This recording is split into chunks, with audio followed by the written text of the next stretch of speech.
Somebody comes into an audition, I'll give you a hint. Now teach a class and take the audition. Hint, go to the studio. It's a fabulous workshop. But we do, when we look, we have about 5 seconds to look at a person and try to decide if this is who they are. And when I say White House press secretary, that's my girl. So, you always have to remember, don't dress in costume, but dress something that is least going to let the casting director go, I can see that. That would work for me. Full costume, not a good idea. But I got to tell you something. I cast something not too long ago where I was looking for a nurse, and I had about 18 women show up in scrubs, and 1 woman show up in a business suit. And I was like, okay, already we're done with you. Why? Come on, you're audition planners. And I got to tell you something. There's more of y'all than there are jobs. So we're going to go for the person who wants it the most. We're going to go for the person who shows us exactly what we need to see to cast this. All right.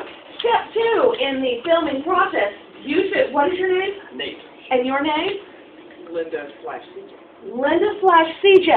This is now CJ and Josh. Now, the first thing that you have to do is figure out, 1, do they know this scene? Are y'all completely off book? Because let me tell you something else. I have fired actors an hour into a production and got the next person in line because they're like, oh, I can't get my act together. Yeah, guess what? Clock is rolling, and as the clock is rolling, money is going out.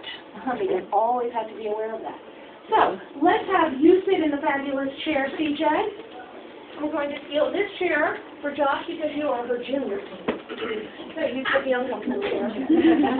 All right. Now here's the thing. If it starts not working very well, you are his understudy. Okay. Make funny faces. Say the lines along with him. This is a very competitive business. Have a seat.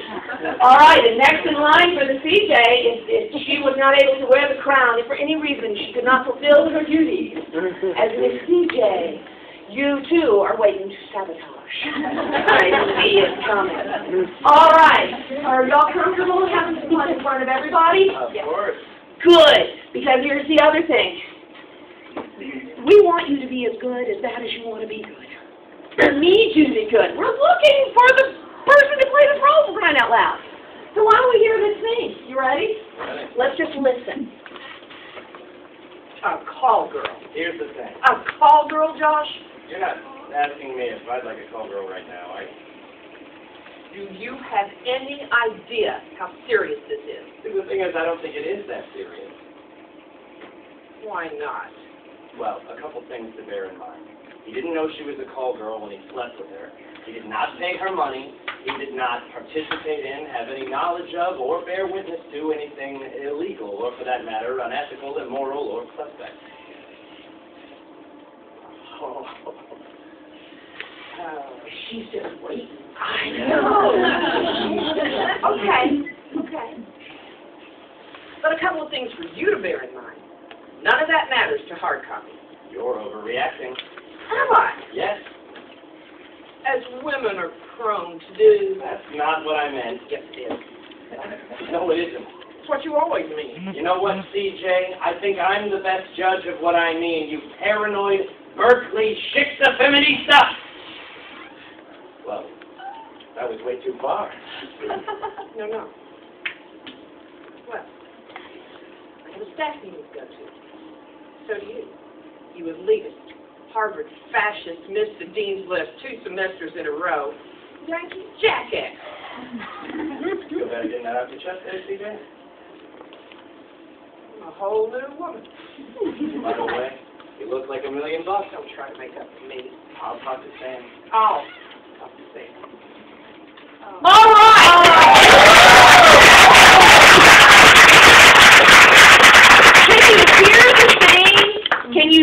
Can you hear them? The first thing I do as a director is I want to hear it. Here's a hint. If I can tell you're acting, fail. Or to quote Charlie Sheen's nemesis, not winning. But here's the thing, is that first you go with how a scene sounds. And so when I'm directing something, if somebody is relaxing into the scene, it literally is this. Acting is a pass-fail proposition. Either I believe you or I do not. It is that simple. A lot of people like to turn acting into some sort of huge, fabulous formula, and you need to do this and this and this and this, and I'm going to be a tree. Well, I don't believe you're a tree. You want to believe you're a tree? Okay. My husband's a therapist. Talk to me later. But it helps. But what I'm saying is that acting is very simple, and I like to use a NASA metaphor on this because I work at NASA. So when somebody says it's not rocket science, I'm like, yeah. Because I know rocket science. But here's the deal. If you ask one of the engineers at NASA how to get to the moon, they are going to pull out this huge bunch of binders and start flipping through it, and then they're going to say, okay, it starts with a vector. And you're like, okay, 5 hours later, they're just now saying, and then you need a thrust modulator. Ask one of the astronauts how to get to the moon. Get in the rocket, go to the moon, come back. As far as they're concerned, that's how you go to the moon. So I have a tendency, after taking classes from 17 different coaches over my career, including Uta Hagen and Sanford Meisner, and the beautiful, fabulous, talented Phyllis Lynn Force, and John Braswell, may he rest in peace, had some great coaches. And I've learned every single thing I can take from them, and some of the things they teach me work, and some of it I'm kind of going, really? Hold a brick?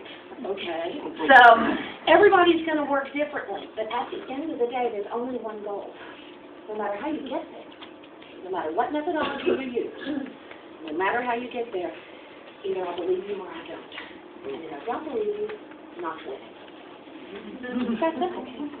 So when y'all are listening to this, can you hear these two people? It took a few lines to get warmed up. But can you hear them? Can you see the relationship? These are obviously very gifted and talented actors. Because I'm a terrific director, I just say, sit there. There are many other places I could have told them to go. I had to know this.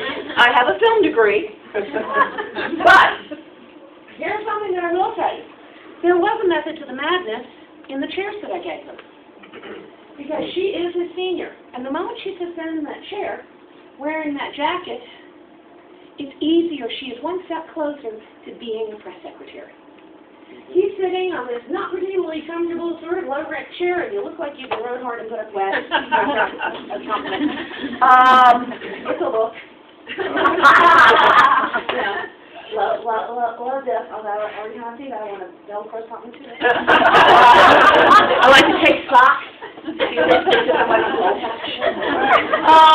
But, so we were halfway there. One, they already knew the lines. Two, it's a believable relationship.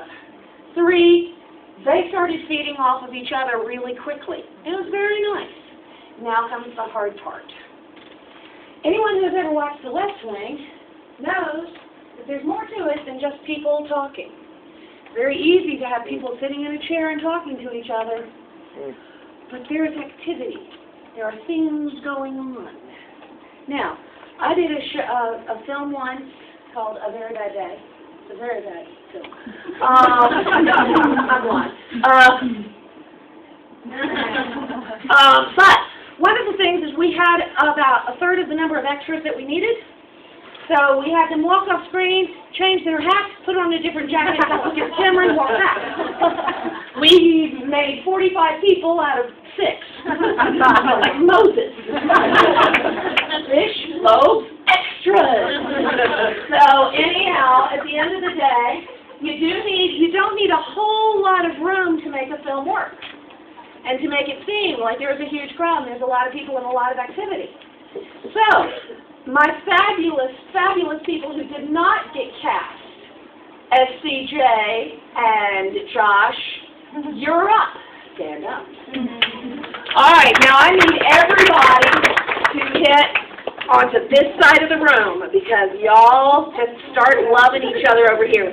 We say in the RV world, friendly. I bought an